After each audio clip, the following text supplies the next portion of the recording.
Assalamu alaikum warahmatullahi wabarakatuh. Welcome to the Hindy Project podcast. We are on episode 19.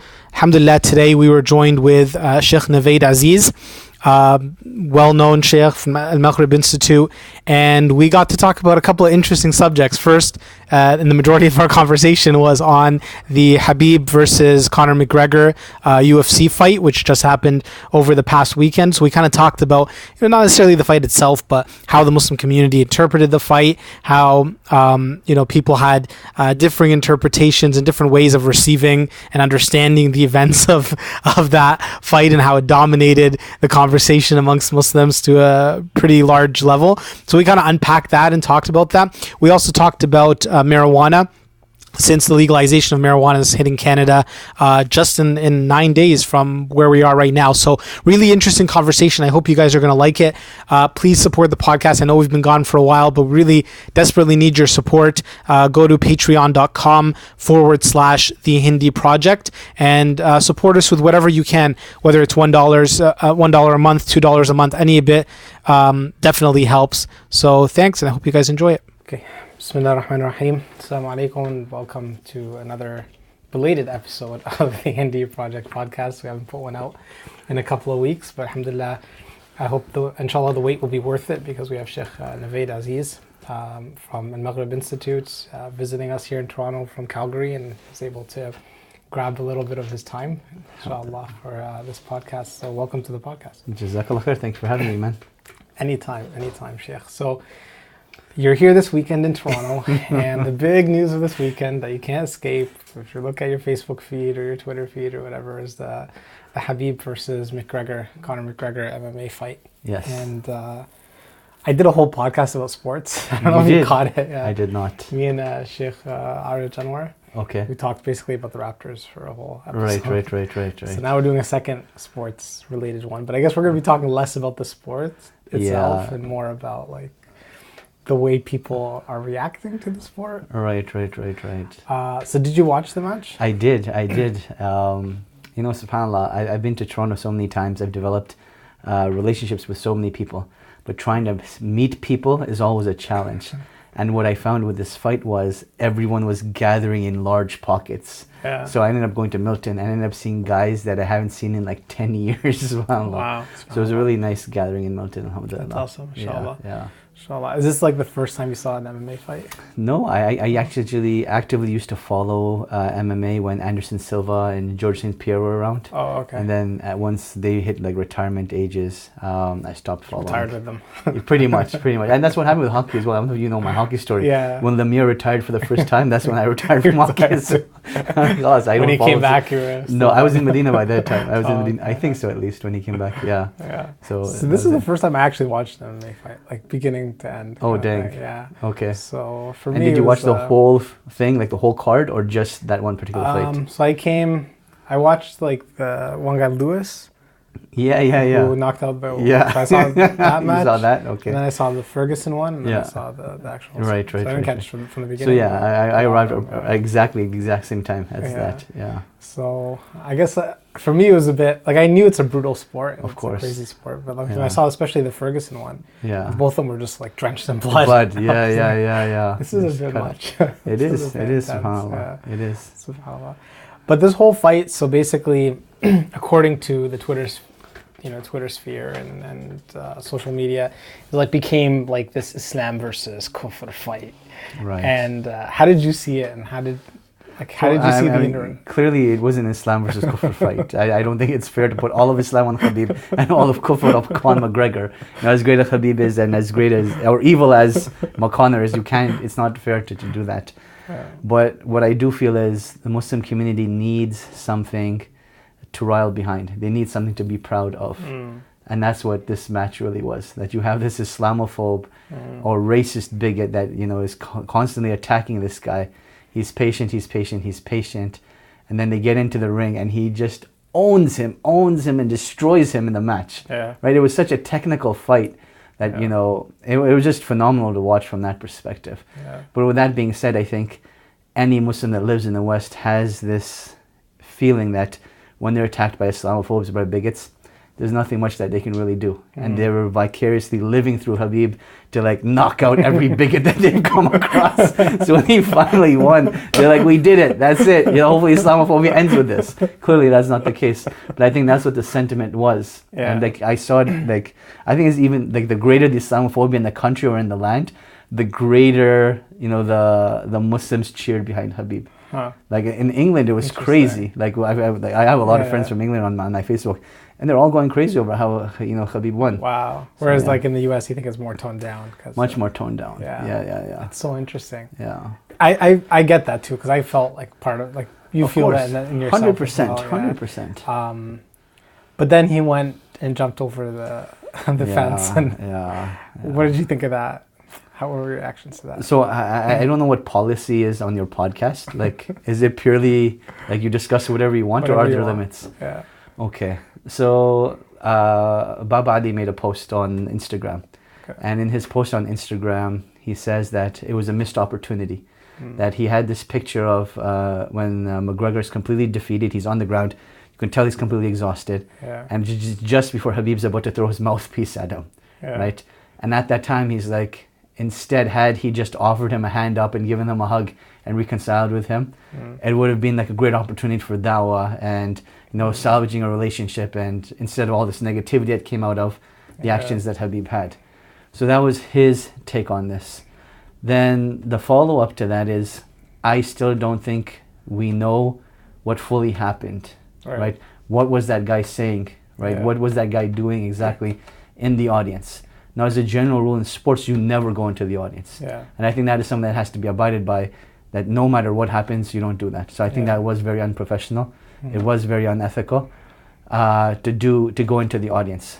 But in terms of, the human element of it, the human side of it, every camel has that straw that will break its back. Right. And I think literally that's what it was. That there was so much adrenaline from having, beating the crap out of McGregor. At that point, he's like, I'll just take on anyone. Like, no one can stand on my way. And if you watch the video, he literally flies like an eagle into the audience. Literally, that's what he does. I don't know how he jumped up. Like, one jump, he was like at the top of it. I don't know how he did that. I mean, the thing is, look, he apologized after he recognized it wasn't the thing to do. And I think Muslims definitely can't condone that behavior. Yeah. You don't respond, like that wasn't the appropriate response. Yeah. But at the end of the day now, this is where the challenge is.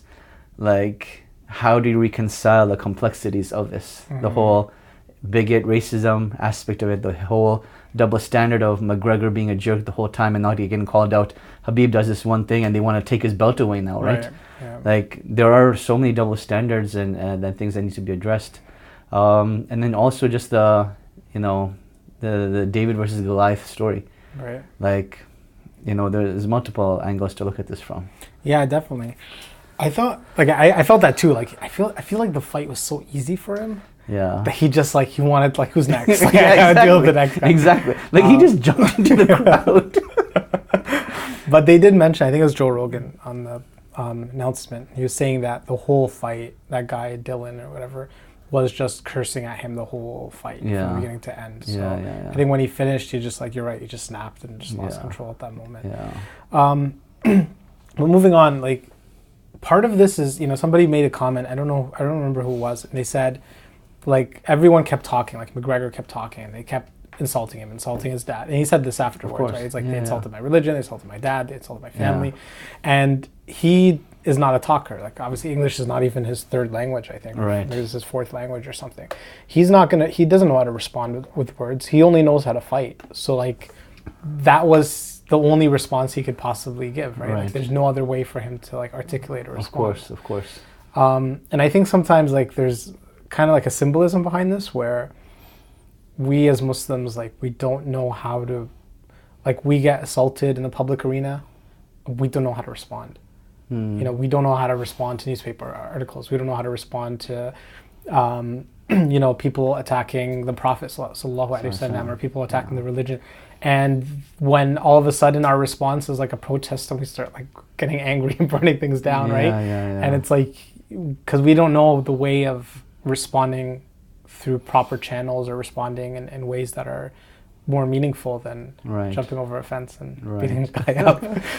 Look, man, at the end of the day, what I will say about the overall picture, we had like young kids who were so proud to be Muslim at that point. When he won, when he stood up for himself, so many Muslims found honor and pride in being Muslim at that time. So I'm not going to condone his actions, but I can say we do have to look at the flip side of it as well, right? Like the whole, being a practicing Muslim in the West is getting tougher and tougher day by day from that perspective. And, everyone goes through their challenges, and they were living vicariously through him, man. Like, if there was no law and everyone was a vigilante, that's what they'd want to do. Exactly. Right? But we abide by the law for the most part, and, that's what it was. Yeah.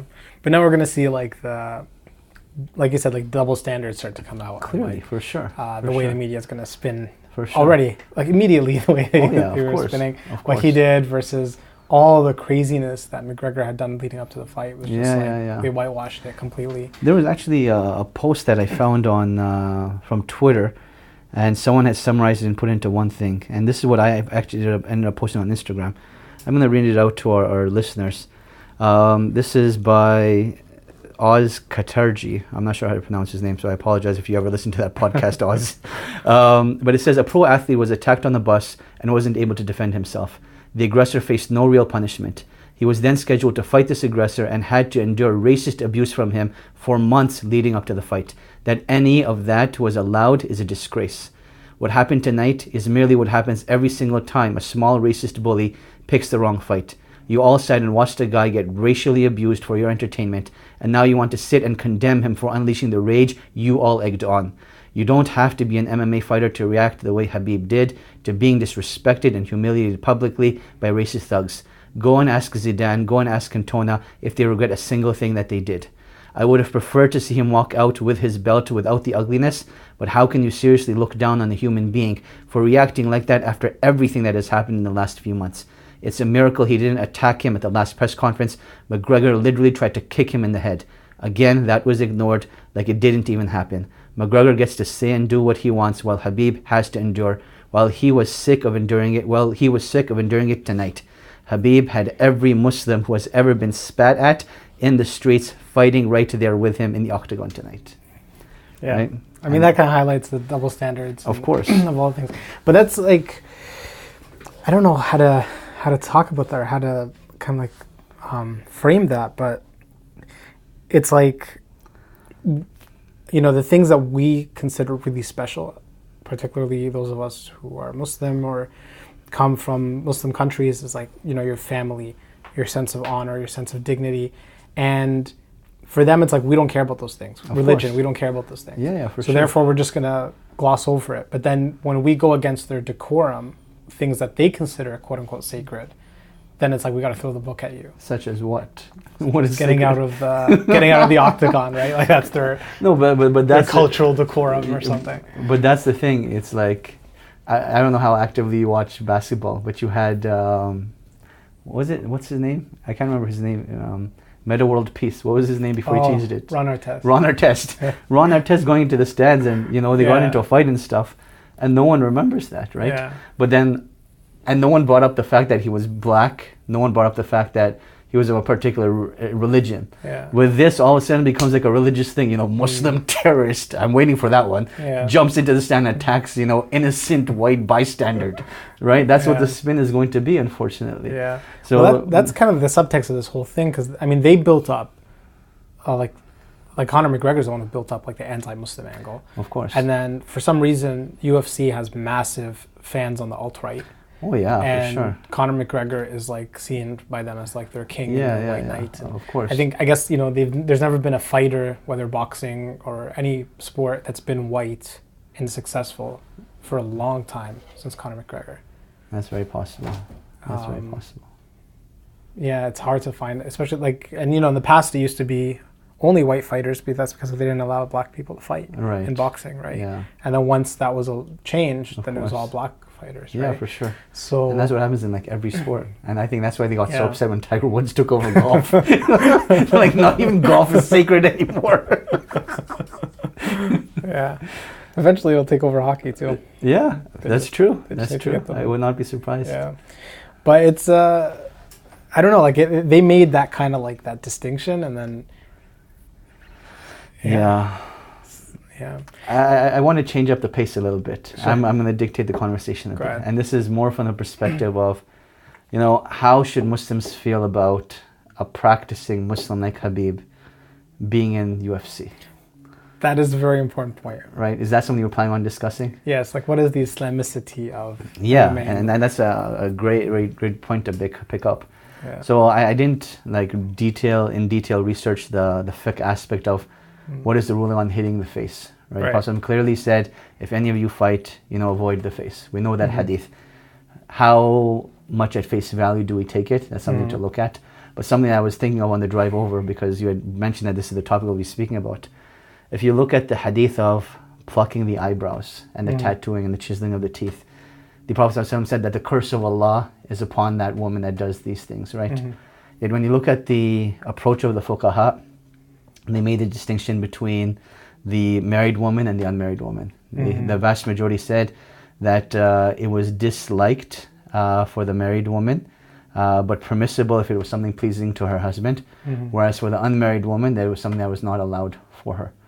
How did they get around the curse of Allah subhanahu wa ta'ala, right? That's something that's very interesting to look at. Now, in the Shafi'i madhab, and I know you're studying usul al-fiqh and stuff from that perspective as well, the general approach that they took, from what I understand, was that as long as the command or the prohibition of the Prophet ﷺ is not in ibadat and is in mu'amalat, and it's not accompanied with a supporting evidence of prohibition, then the command or the prohibition is taken as recommendation or disliked. And that's the approach I'm going to be thinking that they'll be taking over here, because I don't know of any other evidence. With that having been said, I will tell you a phenomenal story. And that phenomenal story deals with a sheikh who I'm not going to mention by name, but he went through a lot of changes over time. He was like hardcore, like revolutionary type person, and then he really mellowed down. So while I was still studying in Medina, I went to go visit him, and first year Medina student, I was just like, what's the ruling on music? Tell me the ruling on music. And he was like, amilu ilal man'i, I lean towards it being prohibited. And I'm like, man, he really is watered down. He's really like, whitewashed, if that's like a thing in fiqh. Yeah.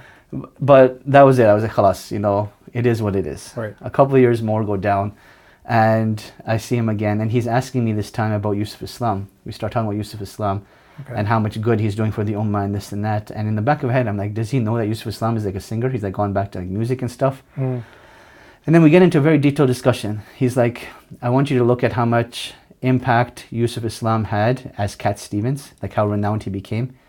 Then there was a portion of time where he gave up music altogether and just did like, beats with the music, or anashid and stuff. And then look at how much his popularity dropped in the world scale. And then look at how much it picked up again once he started doing the musical instruments again. While keeping in mind, he doesn't use profanity, there's no nudity in his lyrics or anything like that. But the potential for his da'wah is so much greater than any of our potential. And one of the closing lines was that, it's almost guaranteed that no matter what you end up doing in your life, and he's referring to like the students there, none of you will be as successful in da'wah as Yusuf Islam was. And he mentions the hadith of the Prophet sallallahu alaihi wasallam, فَكُلٌّ مُيَسِّرٌ لِمَا خُلِقَ لَهُ, that which you were created for will be made easy for you. And then he gives like a qaida fiqhiyah where he says, الحكم على شيء فرع عن تصوره, that a ruling upon a matter has to be taken holistically. Like you have to have a proper understanding of what the picture is or what the issue is before giving the Islamic ruling. So if someone was to go in fresh into music, that's clearly haram. But if someone is born into that and they're raised into that and they accept Islam while they're in that, and that is their potential and their vehicle for giving da'wah, then for that particular person, clearly, that even though we may not agree with the action, the overall picture has greater benefit in it than the harm that is in it. And that was I kept rethinking of that conversation. I was thinking about Khabib. I don't know what his story is in terms of when he began practicing and stuff like that. But what I do know is he has a talent, and he uses his platform to propagate Islam. Like that one scene where he's like, Alhamdulillah, and I know you guys hate that, Alhamdulillah. Like that was just a source of pride for so many Muslims to be able to like unapologetically practice your faith while, just doing what you do at the highest level, right?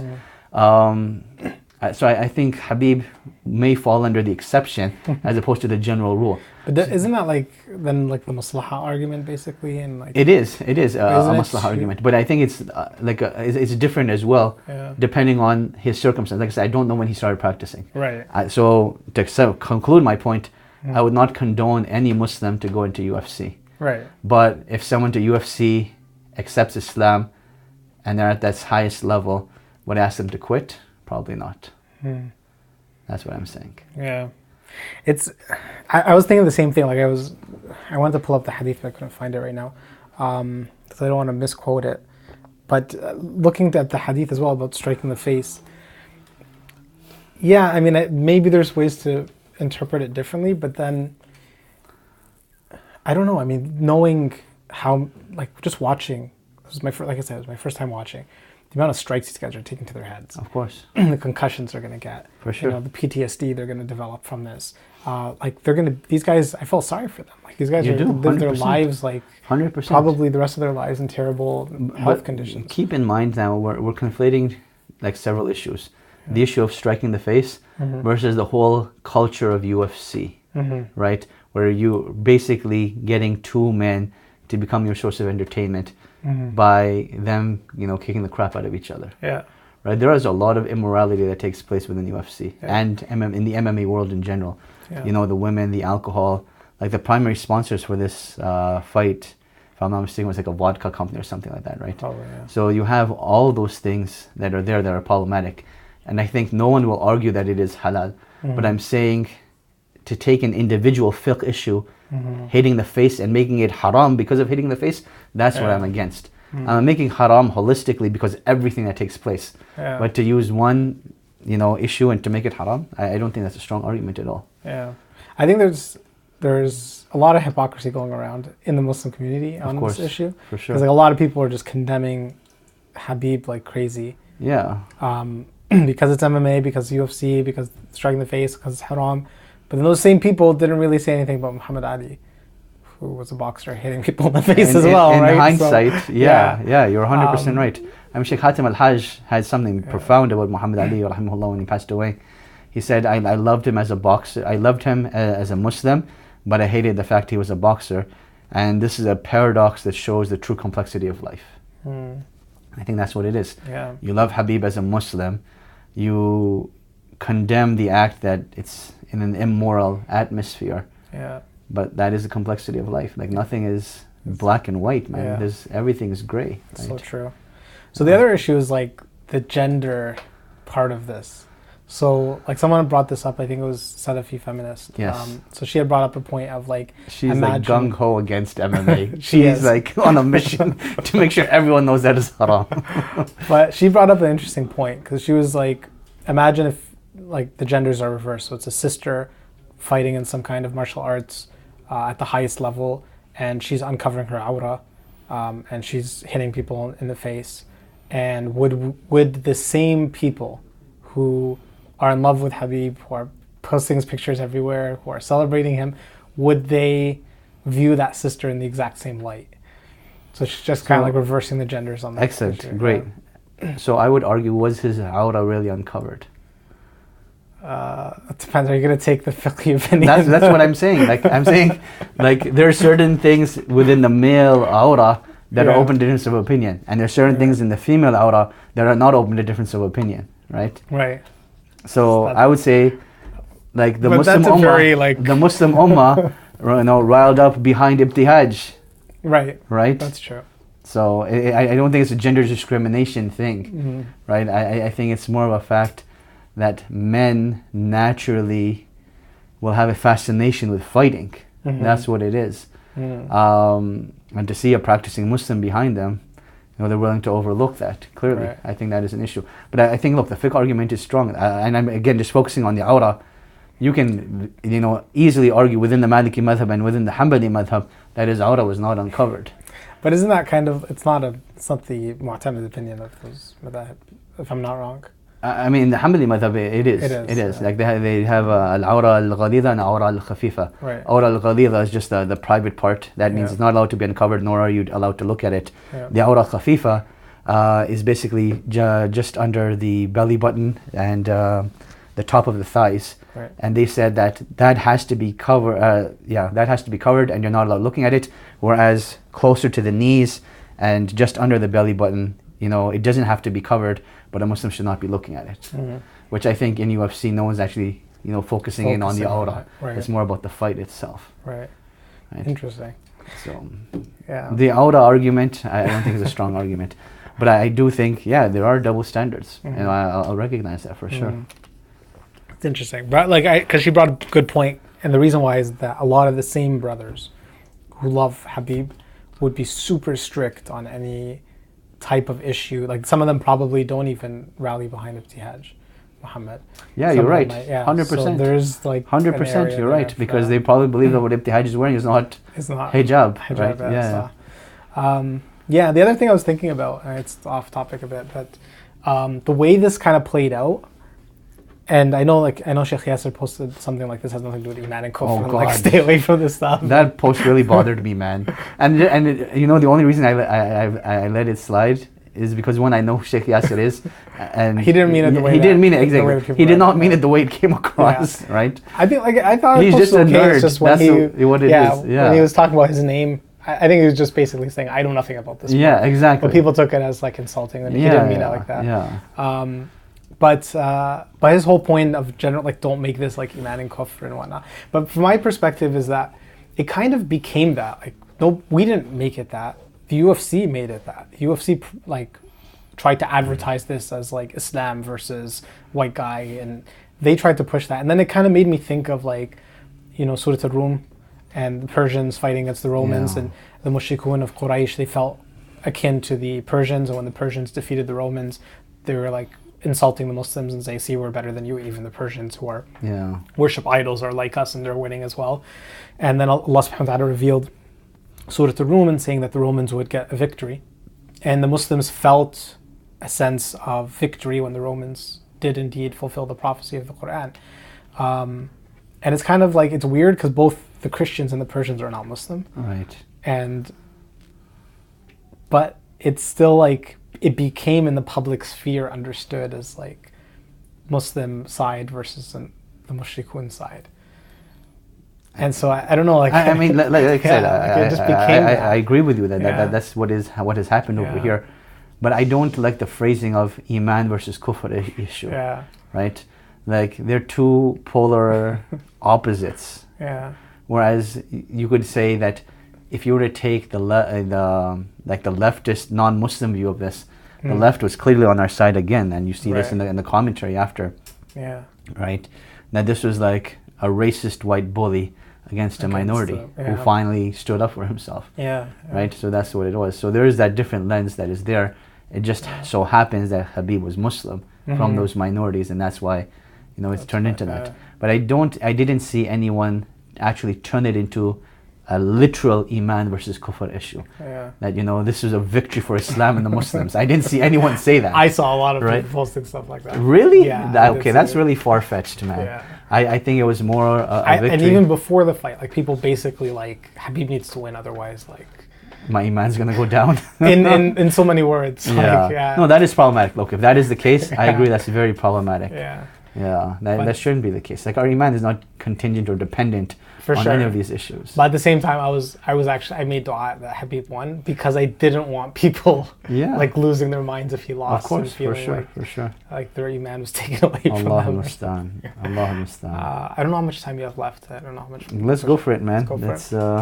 We can do another 15 minutes or so. Inshallah. So, do you have any more to talk about the MMA fight, or do you want to transition into the other? No, I think that's good, man. I think that's good. So the other thing we want to talk about, we're in Canada. Apparently we have a bunch of U.S. listeners on here and UK listeners, but we're in Canada, and marijuana is about to be legal.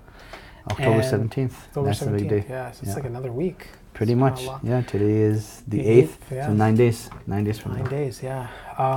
And I know you guys did a program in your masjid talking about it. And I wanted to kind of just pick your brain quickly, anyways, about this. From my perspective, I'm sure you might have seen the same thing, looking at the community, when it comes to alcohol, everyone's like, that's haram, to get away from it. But when it comes to marijuana, it doesn't have the same stigma. Of course. And how do we deal with that? How do we manage the Muslim community? And I feel part of it is our fault because it was illegal. We just kind of took that for granted, and just talked about alcohol for the past 50 years. I'm going to just indirectly answer that, and then I'll move it to something else. Sure. With alcohol, I've never come across any alim that says the consumption of it is permissible in its purest form. I've never come across any alim, past or present. Whereas present day quote-unquote scholars, I've heard them say directly and indirectly that consumption of marijuana is permissible.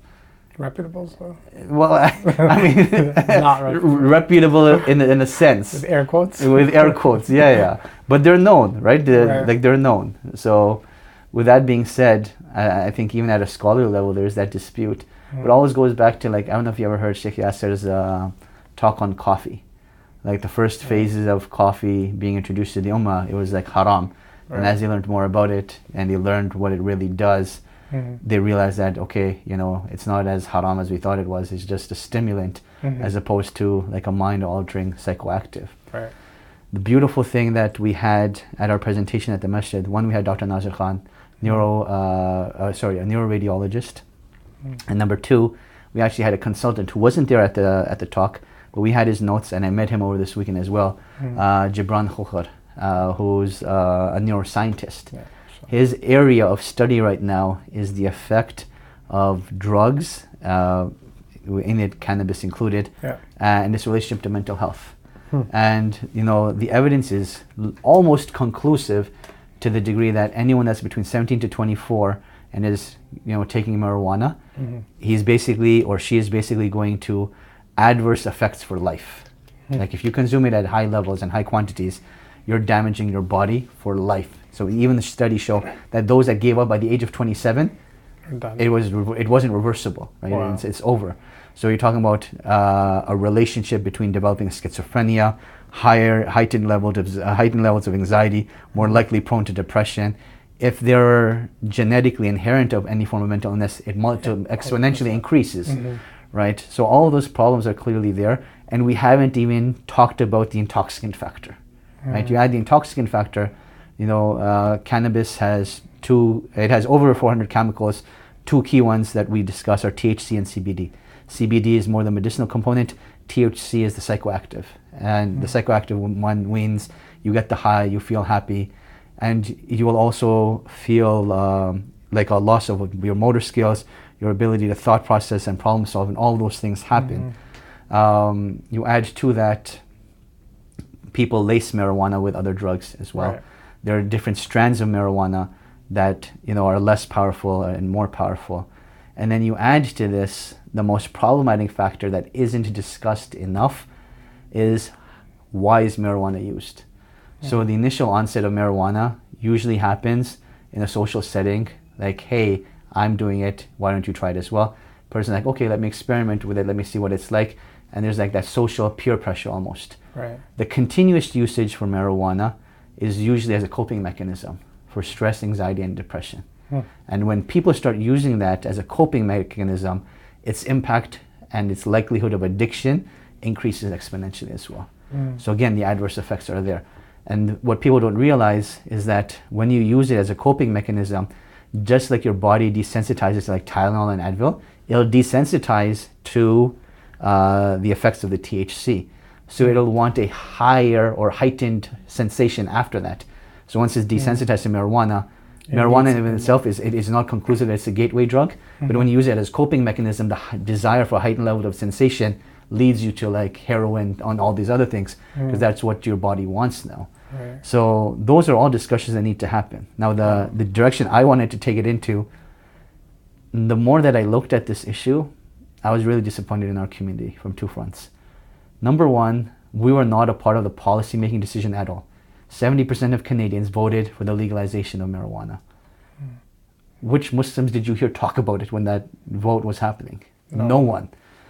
Marijuana is becoming legal within 9 days.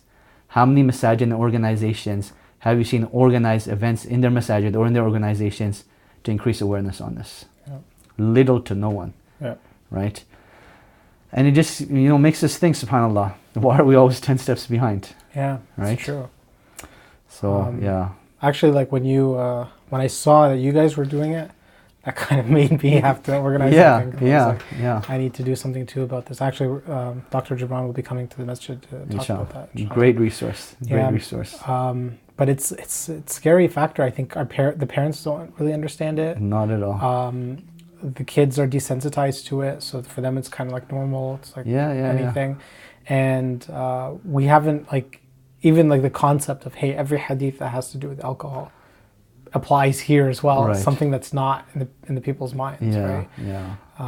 That's a valid point. It's such a stupid argument, but it's so used so frequently. Yeah. Alcohol is in the Quran, it's haram. Yeah. Marijuana is not in the Quran, so therefore it must be halal. Yeah, right? And that's how they think of it. And no one's bothered to make the differentiation. Minds, right? So, Allah understand. Do you have advice for parents, especially dealing for sure. with this I think time? Parents definitely need to have important conversations with their kids.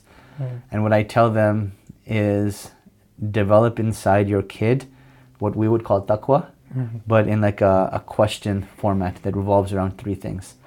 Number one, how much information do you have about the decision that you're about to make and the consequences that it will have? So when you talk about marijuana, do you have full information about the adverse effects of it and the consequences that it's going to have on your body? Number two is the fact that what are your values that you're willing to compromise on, that you're not willing to compromise on? And that is so important for young people, because when peer pressure and social pressure kicks in, they have to have that line that no matter what happens, I will not compromise on this, right? Yet oftentimes we don't train our kids to think like that. It's go with the flow, you'll figure things out as they happen. No, there are certain things that no matter what happens, you will not compromise on. Like salah, no matter what happens, you got to pray it, right? Yeah. You're sick, you pray sitting down. We see in the Quran, Allah subhanahu wa ta'ala teaches you on the battlefield, you even are taught how to pray. Yeah. Certain things you don't compromise on. So those set of values, that's what we'll call follow your heart. So what is your heart telling you? What are your values telling you? And then number three is the bodily compass. Now, I want you to think about, not you per se, but a young person. They're about to smoke a cigarette for the first time. They're about to commit zina for the first time. What starts to happen? Their stomach gets upset. They start to get the shakes. They become really nervous. Why is all that happening? Because deep down inside, they know they're not meant to be in that situation. And if you tap into that, that is indirectly Allah telling you, stay away from this, get away from this as soon as possible. You're not supposed to be doing this. So even your gut is telling you, stay away from it. So use your head, follow your heart, your values, and then listen to your body as well. And the last thing I tell people, outside of these three questions, look, there's a lot of peer pressure and a lot of social pressure on young adults, and you have to find non-embarrassing ways of getting out of a situation. So you're with a bad group of friends, you can't change your friends overnight, I understand that. But they're all hey, October 17th is coming. On that day, we're all going to go to the dispensary, buy some marijuana. And you're just going with the flow till they start smoking, and you're like, man, I want to get out of here. How do I do that? And that's why I tell every parent to have a conversation with their kid, that have a code word.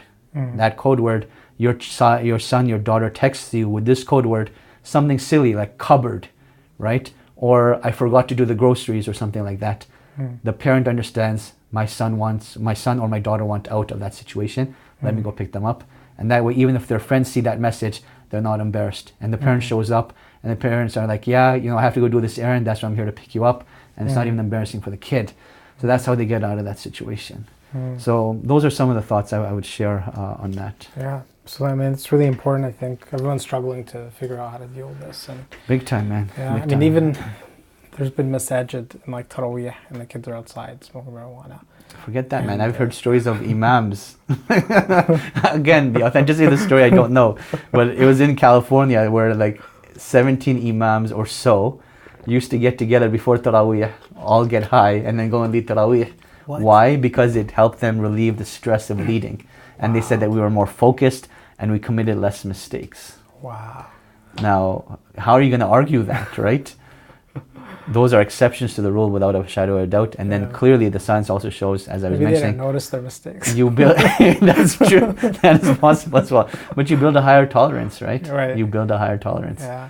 So yeah. Yeah, so the thing is that California, if you said Calgary, I was going to be like, so you guys got so many things going on in Calgary right now. It's like these radicals. We have different types of radicalization taking place. Allah understand. Yeah. I met in Hajj, I met Sheikh Ibrahim. Yes. The stories from Australia were also equally messed up. Of course. Yeah. And you'll find that, even states, like individual states that have taken a more liberal stance, like California, like Colorado, where things have become legalized. Like, it's crazy the things that happen within the Muslim community over there, right? Wow. Because the society is completely changing even the, I guess, I don't know if the word I'm looking for is effectiveness of religion, right? Like, there's such a strong agenda to push these liberal values that, Muslims start embracing them and accepting them. Yeah, because I think a lot of the argument is kind of like, what's the point of marijuana being illegal? Everybody's doing it anyways. Yeah. Which is true. But when it's illegal, there's kind of a stigma with it, right? Like, people feel afraid, like, there must be a reason why it's legal. Right. Right? It creates some kind of stigma, whereas when it's not illegal anymore, that stigma's gone. Of course. And in the public, like, consciousness is just like, it's normal. It's like anything. So in my research on this, it came down to 4 reasons why Canadians actually push for the legalization of it. Number 1 is what you mentioned, that it should be a freedom that as long as it's not harming someone else, we should be allowed to do whatever we want. Number 2, there's 2 financial components to it, and that's what 2 and 3 actually are. The first financial component is, with the legalization, the government can tax it and therefore get money. But also with the legalization of marijuana, that means that those gangs that were using marijuana as financing, they can no longer use it as financing, and therefore that takes away money from these criminal gangs. Those are points 2 and 3. And then point 4 behind this legalization, I'm forgetting right now. It's not entirely true, I think, because gangs will still be selling. Yeah. I mean, you can argue. So, yeah, of course. I mean, they think, oh my God, you made marijuana legal, so we're going to stop drug dealing altogether. That's it. We're stepping out. No, they move on to like heroin or crack or something else, right? You just created a bigger base of people who might That's it. use it. And like, how far are you going to go in legalizing drugs? Exactly. Right. I can't remember what the 4th argument was, but it was something, just along those lines that didn't completely make sense. Oh, sorry. Alcohol is legal, and the effects of marijuana are not as bad as alcohol, so therefore marijuana should become legal as well. That was the 4th argument. And that is a legitimate argument. No, that's not. It is absolutely not. That's what I'm saying. Like, if you look at... From the perspective, like, it is a major inconsistency. Like, yeah. So are you arguing for that argument or against it? No, I'm saying, like, the argument makes sense from the perspective of that. No, I would say I disagree. Because alcohol should be illegal. Alcohol should be illegal. Yeah. So you're saying the reverse should happen. Yeah. That alcohol. Yeah, exactly. But it is an inconsistency. Yeah, of course. So alcohol should be illegal as well. Yeah. I mean, you look at, in terms of domestic violence that increases, the road accidents that happen as opposed from drunk driving, and just the bad decisions that people make altogether from alcohol. Yeah. So I agree. Alcohol should be made, a controlled substance. But I get why they made the argument, because they're like, why is marijuana legal? It Exactly. seems so arbitrary. And that's because, not everything that is legal, is moral. Right. Exactly. That's what people have to differentiate. Exactly. Yeah. But challenging times ahead for sure.